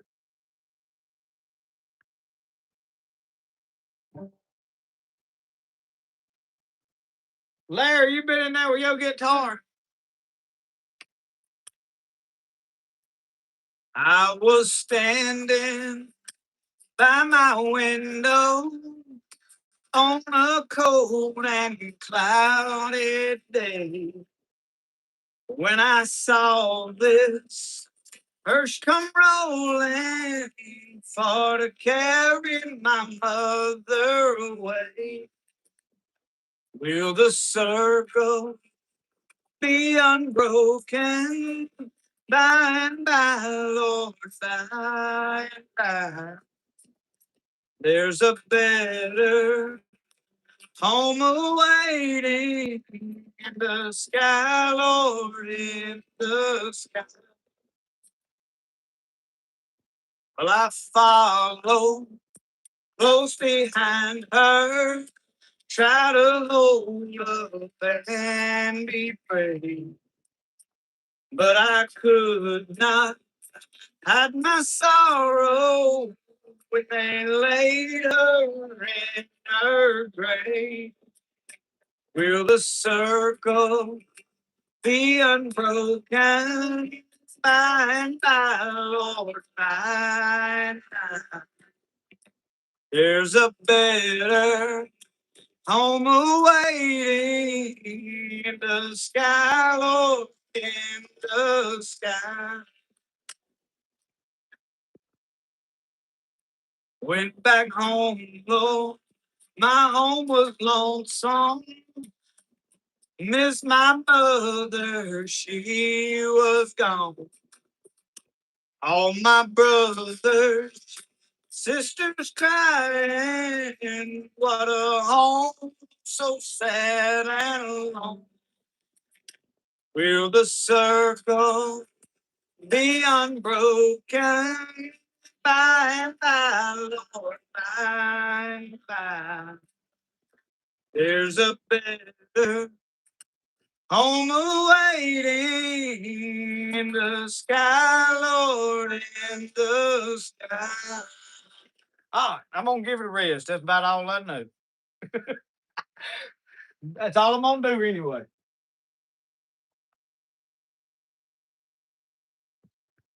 Oh, it's about time to go get another round of coffee. Think mine's done got cold on me.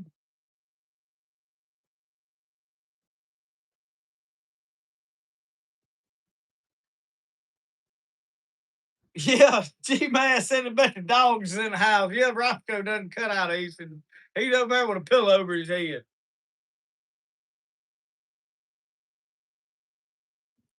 I tell you what, it didn't get rid of. It didn't get rid of them mosquitoes. They still out here with me. They are still here. I got this plugged up. I believe I'm charged up enough though. I can unplug that now.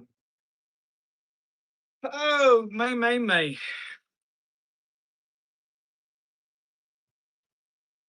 So it said David said if I stop doing YouTube, he's gonna have to settle for rerun.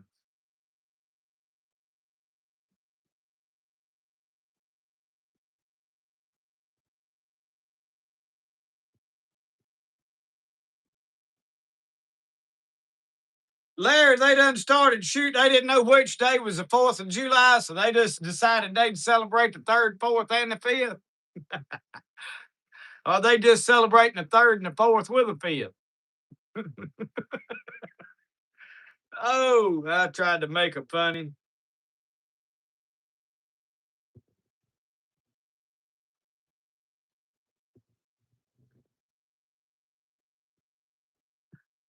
His singing is off with the mouth moving. Holy terrible. It was bad enough about 50 people left.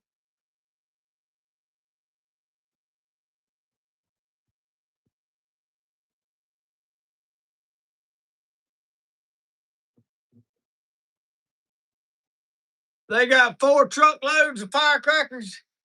You may have to take your dog somewhere else and stay for a day or two, Larry. We try to keep ours confined to about a 30-minute shoot and be done with it. Brody, he likes to save a few to go around out here and blow up ant beds with, so we have to uh make war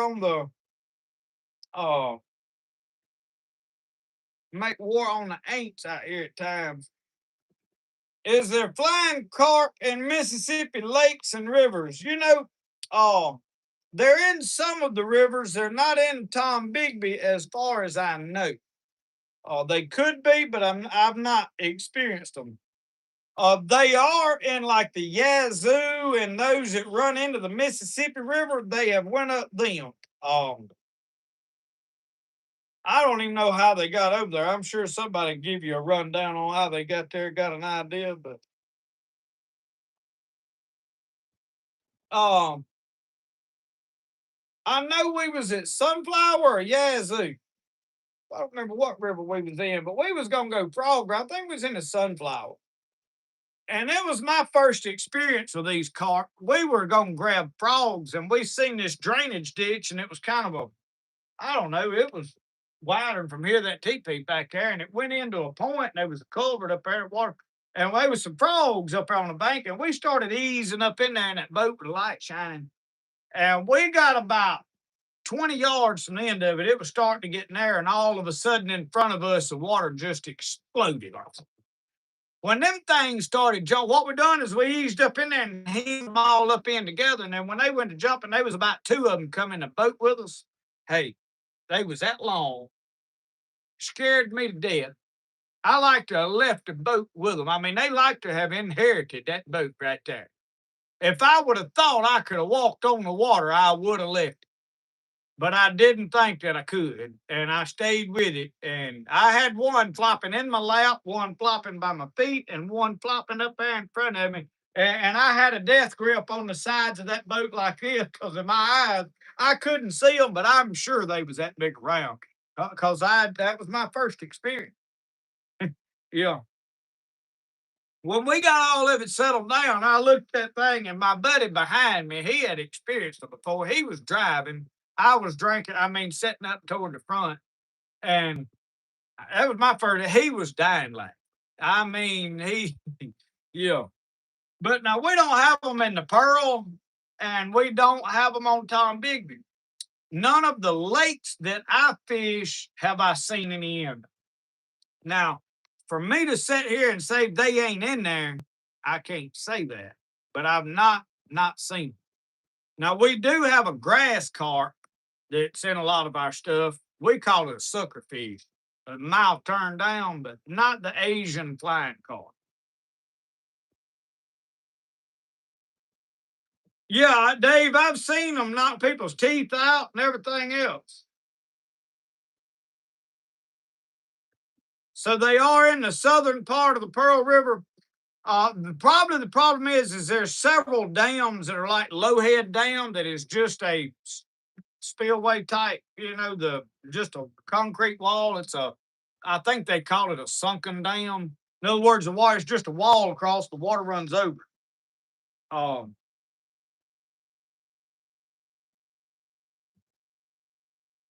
White Amora or Asian carp.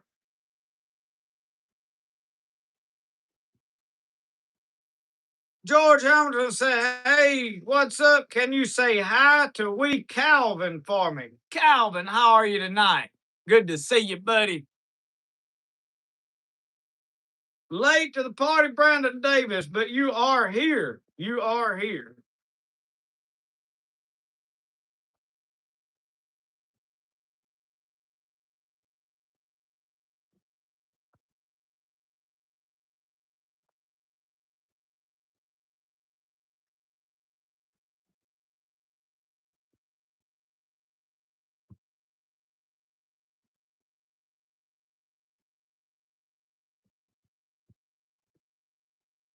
So they traveled up the Mississippi and all the tributaries. And that's what I believe too, because the sunflower and all the stuff that runs into the Mississippi River is what we have experienced, man. I very seldom go over and fish those rivers. It's just a long ways to do the same thing I can do over here on Tom Bigby. Oh, so yeah. Kevin Ferguson, how are you tonight? Hey, if we could figure out a way to sell them Asian carp, and they would, if they would put some money on them, and they'd start giving you about $10 piece for them, we'd get rid of them. Cause I promise you, some old country boys could load them up, and we'd sing the river for them. We target the things that we like to eat. Now I don't know that them Asian carp ain't good. I ain't never fooled one. I've always believed you can just about cook anything. So anyway,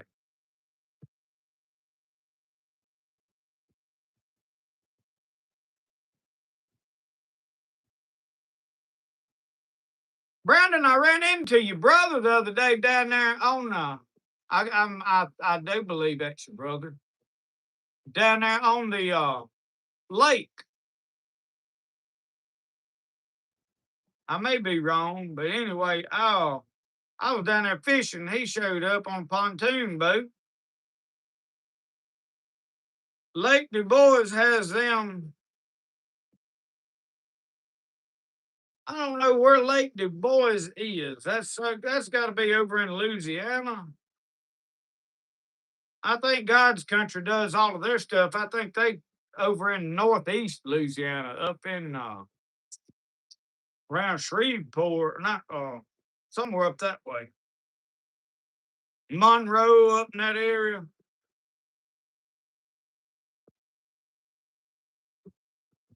Them buffalo ribs may be good, but doggone them buffalo ribs got a lot of lateral bones in them. We was gonna cook one day, and I realized real quick I didn't have the education required to effectively consume these fish. I had some learning I had to do. We did cook it, and it was very good, but we couldn't eat it because we didn't know how to get around all them bones. We didn't. I probably you got to do like Jack and cut it from the inside to the skin and then flay it. We didn't do that. We didn't know. And I imagine somebody had done told me this, and I didn't. I didn't heed their warning. I get told a lot of stuff, and I it goes in one ear and out the other.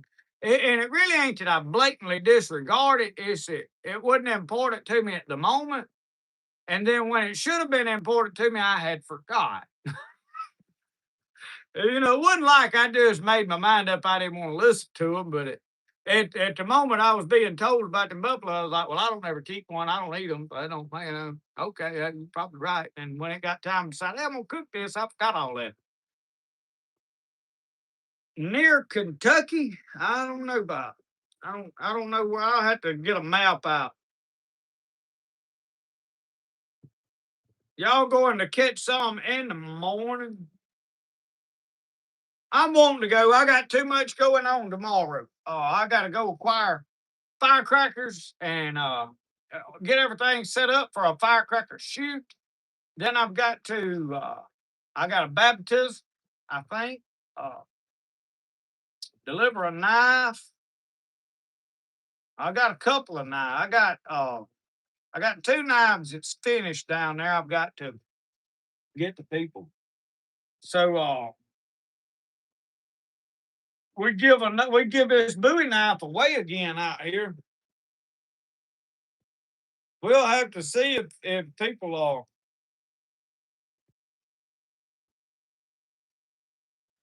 We're gonna let it ride about another week, and next Saturday, if they ain't claimed it, we'll give it away again. Hey, it ain't often you get to have 2 or 3 giveaways on the same night. I mean, you really get the good out of one like that. What'd be better is if you could sell it 2 or 3 times. That's where you can. That's what I got to figure out. Reckon I'd be frowned upon if I sold it 2 or 3 times. I mean, you got to collect the money. It's about like a crooked politician, ain't it? Like a used car salesman. Sell it, go repo it, sell it again.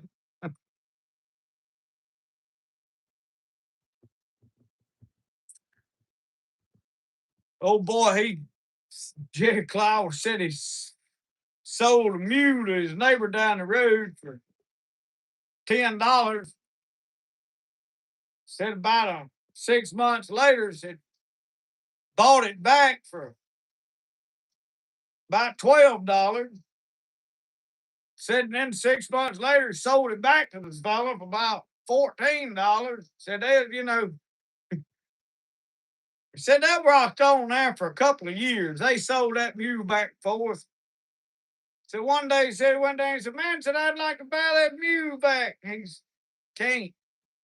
He said, what you mean you can't? He said, I sold him to a man. He said, what? He said, you have sold our mule. So I said, yeah, said he offered me $50 for that mule. He said, $50. He said, now why'd you sell that mule? He said, me and you was both making a good living off of that one mule.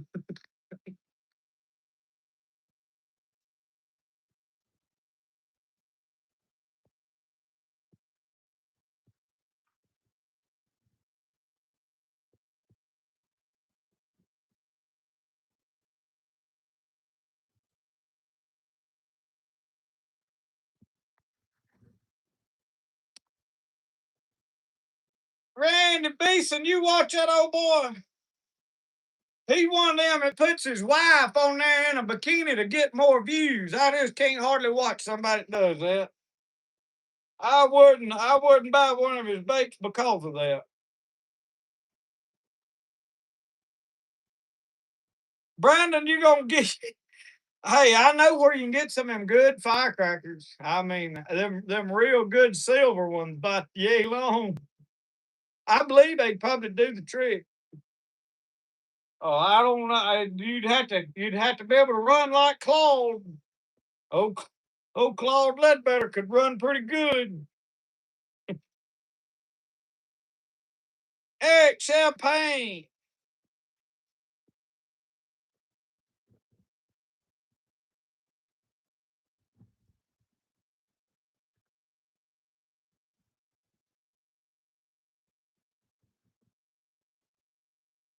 Where is Long Creek, Mike? It must be down south of Oak Tibby. Or does it run into it? I'm not familiar with Long Creek.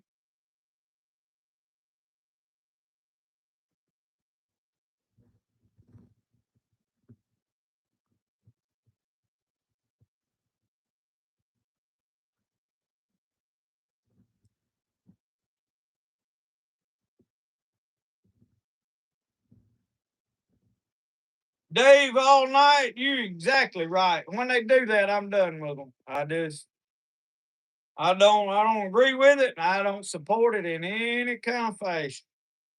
When they start, and basically it's prostitution. When you start using your wife in a bikini to get more views, that's a type of prostitution, and I'm strictly against it. When they stoop to that, they not for me. I mean, I ain't mad at them. I ain't they gonna be blessed. It just I ain't the one gonna bless you. Daryl Garrett said, "Put Roscoe in a bikini, might get some attention." He'd probably look about as good as some of them I've seen in them bikinis too. Well, anyway, south of Meridian, Reservoir for Meridian. Hmm.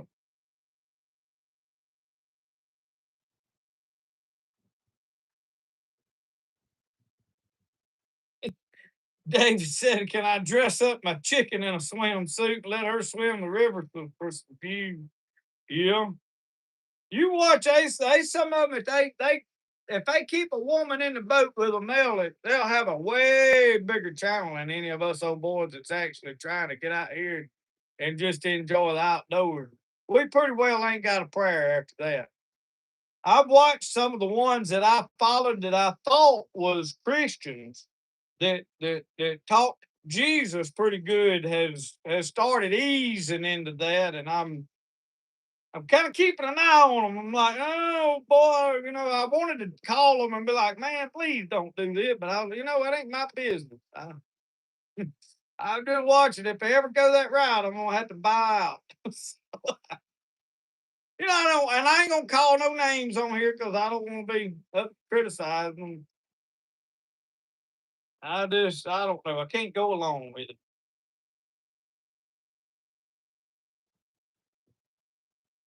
Well, Randy, you got to go back and look at the thumbnails on them. Is what you got to do. That's where it's at. All they do is put them in the thumbnail so that you'll watch a video. They once they get it going, they don't have to do it in every one of them, but they have to do it in about one a month to keep the views up. You go back, that old boy, he had about 3,000 followers for a long time till he put this one video and it had about 140 something thousand views. You go back, you can see it. You just got to scroll through it.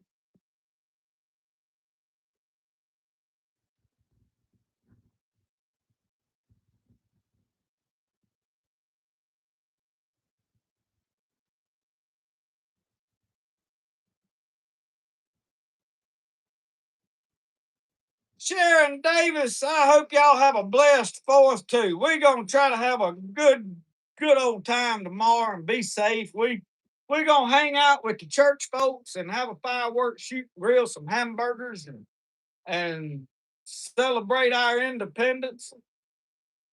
Tell Britain, ha ha ha, we still free.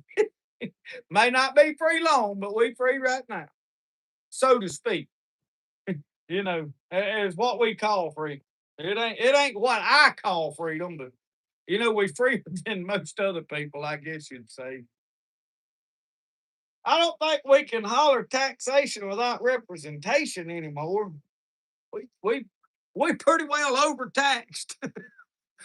I get frustrated sometimes and I start thinking about tax. I say, them old boys that really fought that Revolutionary War, you've seen the taxes that we paying today. I'm taxed on my money when I get it. I'm taxed on it when I spend it. I'm taxed on what I buy with it. I mean, anytime they'll tax that $1 today, ain't nothing left there.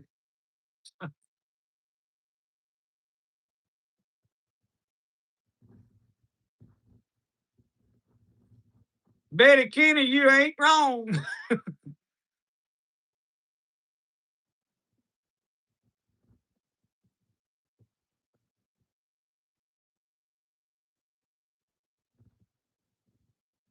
David, no, when they take that route, it's a matter of time before they go downhill, really. Oh, and that don't mean that at some point mine don't go down to hill. It's just how life is. But you know what?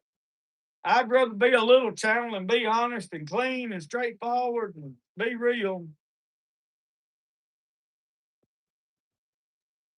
Be real. I don't like faking stuff. I don't like it being I really try to be careful with this using 2 or 3 cameras to film stuff because you can give it a feel of this is staged if you really doing it. And it's a lot of work to film stuff and edit it with 2 or 3 cameras on one scene. because you're doing a lot of clipping back and forth. And them old boys that really do stuff and film it with two or three cameras and edit all that, they put a lot of work into editing. I will give them that, or at least somebody is. Uh, some of them's just filming it and they got somebody else paid to do all of their editing stuff.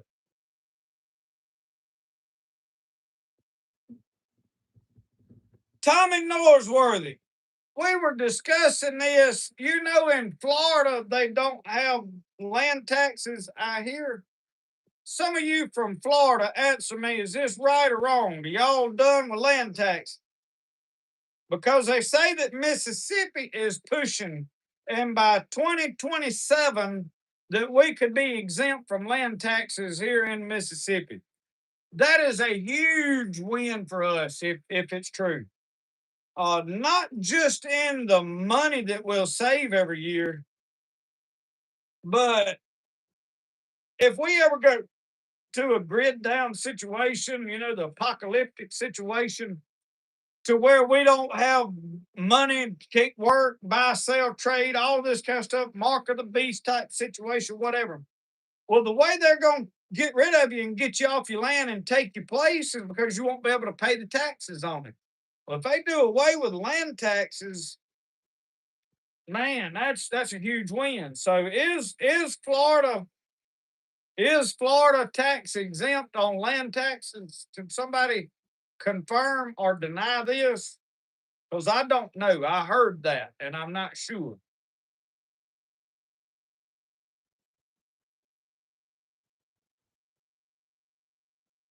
Ohio is going for the no tax on land too.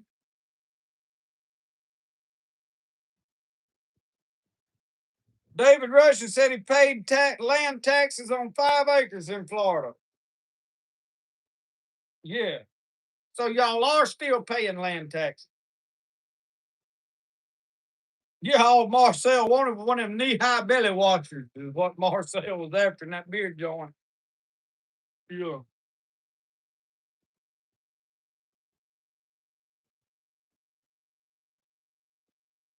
Randy, I don't know. My voice in the Godzilla movie ain't no telling it. We may be making a Chinese film here. Oh, there is a slight delay. Always is, but I don't know.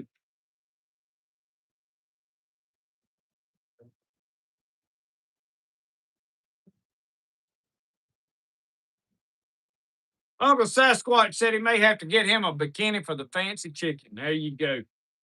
Oh, you'd probably get some views on that one. I feel sure.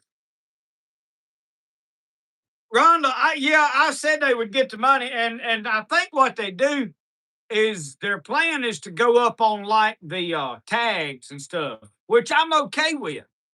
And the reason I'm okay with it is the only people that's going to be paying the taxes is the one buying new vehicles all the time. Because once I put that antique tag on mine, I'm done with y'all. Jeep got an antique tag on it. I'm done. I ain't, foot on you. My old truck, I'll put a new motor in that bad boy and keep rolling.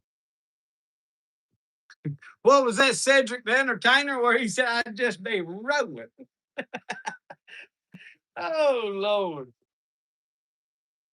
But yeah, they'll get it somewhere else. I mean, we're not going to quit paying them, but just hey, you can't take my land from me when I get to where I can't pay anything is a huge, huge win.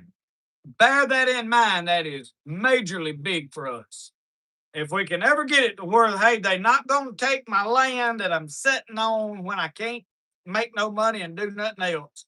At least I may not have no power, I may not have no water, may not have no internet, but I can at least sit here, under the roof of my house when it's storming. I got a place to keep my gunpowder dry. That's what matters.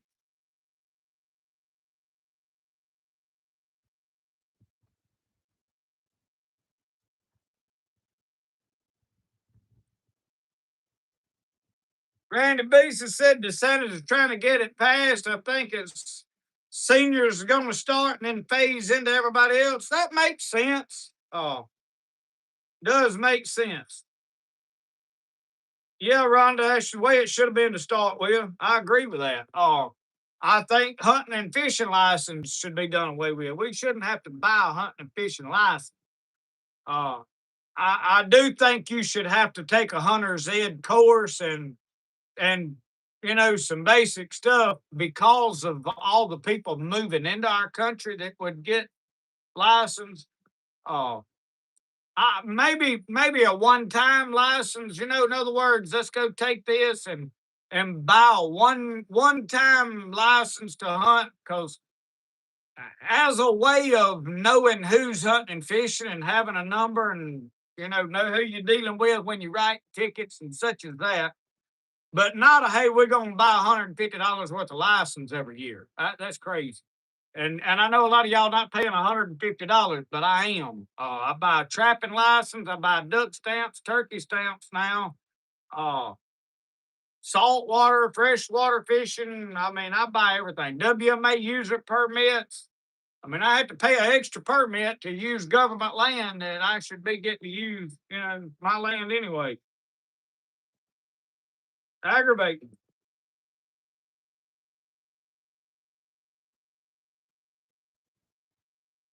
I don't think if you own land and you just hunt on your own land that you have to buy a license in Mississippi. I'm not sure on that.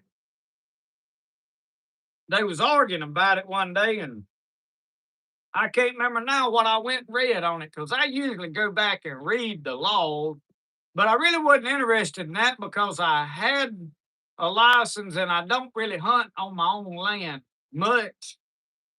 But even if I do, I got a hunting and fishing license, so it don't. So I didn't really read deep into that, but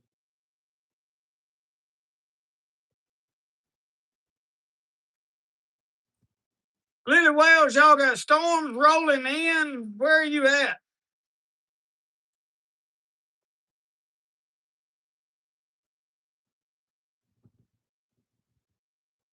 David Rushing, old Hatchet Jack lived up there with that panther for what was it, 4 or 5 years? Said she never did get used to him. Richard Dugan, good to see you tonight. Glad you caught a live stream.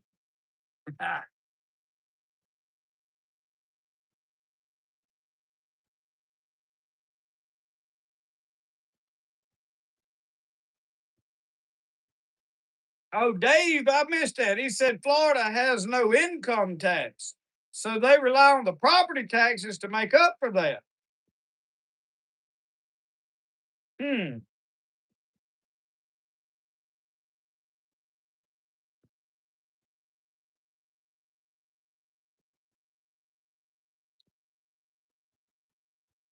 I'll tell you, Mike, what I think. And if you do have to buy a hunting and fishing license in your state, it should be valid in another state.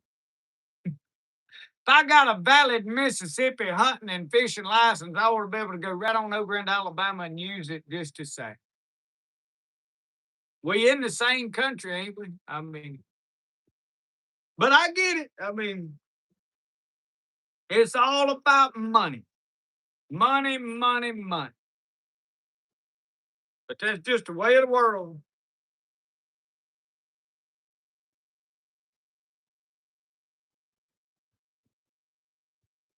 Dave, I do have a 7mm 08. I've got it in a little Remington Model 7. It's a short, like a youth model bolt action woodstock rifle. I got it when I was about 9 or 10. So I would have got it in the late 80s, early 90s. 7mm 08, and I love it. In fact, I'm wanting to buy Brody a hunting rifle that he can handle and learn to shoot and get comfortable with. And I am thinking about buying him a Ruger. They got the little Rugers that the stock breaks off of that you take some bolts out and a whole section of that stock removes, shortens it up considerable. I am threatening buying one of them for Brody. And I'm threatening buying it in 7mm 08. I had a lot of people saying, get him a 350 Legend, get him a this. I'm It's a big bullet with a little bit of powder, not a lot of recoil. It ain't got any more recoil really than the 243. A little more than the 223, but it's not so much more that I don't think he can handle it. So, and then like we talked about the other week, it's the that 7mm '08 leaves a nasty hole. I've never had very many deer walk away from it. The ones that did left a good blood trail, but the ones I hit up in the shoulders, neck area dropped in the track. I did shoot some a little, and I've shot deer out to. I think the longest shot I made with that rifle, I was a kid and shooting really a deer I probably shouldn't have been shooting at with the amount of experience I had. But it was about 360 something yards. I shot a deer. I mean, I lopped and hit that doe. It was all the way across the pavement, and I don't know why I shot her. I was probably about probably about 16. Just wanted to see if I could do it, and it done it. But I had shot a good bit. I wasn't like no novice. We grew up shooting here. We shot all the time. I've shot less in the last 10 years than I have my whole life. All through my early 20s, man, I had a hernia surgery. Uh, and I was out of work for a week, couldn't hardly walk. You know, y'all have had a hernia surgery, you kind of know what I'm talking about. You ain't helpless, but you just can't really do a whole lot. And I would sit out there in the yard and I would throw Coke bottle tops out there. I hear firecrackers going off here now. I'd throw Coke bottle tops out across the yard like caps off the bottles and Mountain Dew bottles, and I'd shoot them bottle tops till they went over the hill out of sight, and then I'd throw another out there. I mean, I sit there and shoot my 22 pistol just over and over and over and over. Ain't no telling how many rounds but you could afford to shoot there. You could go buy a box of 500 for $10. I mean, just shoot to your heart's content.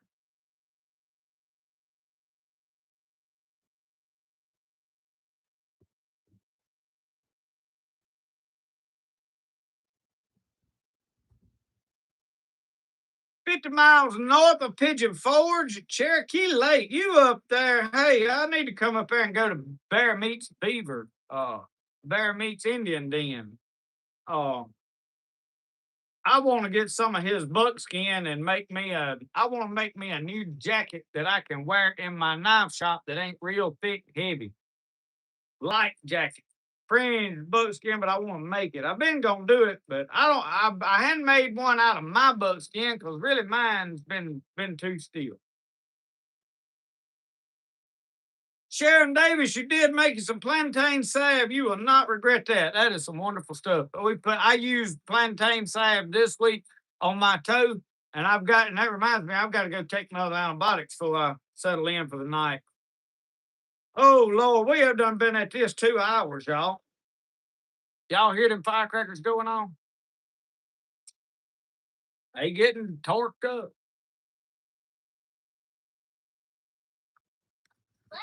Firecracker, come here. It's time to close this out. You gonna hit and shut it down? It's finger eight. Tell them we got to go. Tell them it's time. What we gonna do now? What you in there doing? Watching TV. Watching TV. You don't talk to them. Tell them anything. Tell them what you done while we was gone. We've been on a trip. And you've done all kinds of stuff. John said, "Hey, Bertie, you gonna tell him thank you for anything?" You didn't get a box in the mail. That's who sent it to you right there. Thanks. You look at that camera and tell him thank you. Oh, yeah. Tell them about feeding them seagulls. That's pretty fun. Well, tell them what happened. They don't know what you did. I ordered a French fry up and I came and swooped it out. Just grabbed your French fry. Well, how did you get the idea to feed them a French fry? Well, with at the place. Shaggy. What is it? Shaggy's eating. Yeah, and I saw a couple seagulls eat. One ate one French fries, and I fed some. Laid them on that rail beside. Yeah, they came. And there was this. Somebody was looking over, looking at the water. I had a little French fry there, and one came and got it, and they backed up. That one, that seagull came and got it. They was leaned up on the rail looking over in the water, and that seagull swooped up like a lit in their hair. It's scary. I hear firecrackers back yonder. Is today the 3rd or the 4th? I don't believe people know if it's the 3rd or the 4th. I know. Hey, let them shoot to their heart's content. That don't bother me no one. Roscoe don't like it. He went on in the house. He don't appreciate it not one bit. But he'll be all right. Me and him fix to go get in the recliner, and I'm gonna get one of my books. And anyway, come here. Let's close this out before you leave. Look, y'all, we fixing to go inside though for real and take it easy for the rest of the week. We got some unwinding to do because we've been on the road for 2 or 3 days, riding, eating too much. But we thank y'all. Sit up. We thank y'all for watching Spirit of the Outdoors, watching all of our videos, hanging out with us out here on live tonight. Look, somebody said, Richard said tomorrow is my birthday. Well, happy birthday, Richard. Happy 4th of July. And let me tell y'all another little secret. Tomorrow's mine and Michelle's anniversary, too. She thinks I probably forgot it. I'm going to wait in the morning to see if she remembers. I'm going to wait till she says it first. I remember, though. But thank y'all for watching our videos, watching Spirit of the Outdoors. Remember, the best way to do things. So what you like to do? And we'll see y'all. Y'all have a good one. And Happy 4th of July. Y'all be safe. Hey, and remember this. Back up, Terry. Back up. I hope y'all had some popcorn and coffee. Popcorn and coffee. And shoot firecrackers. Uh-huh. Not firecrackers, but firecrackers. We'll see y'all. Y'all have a good one. Mash that X up there. Now hit end.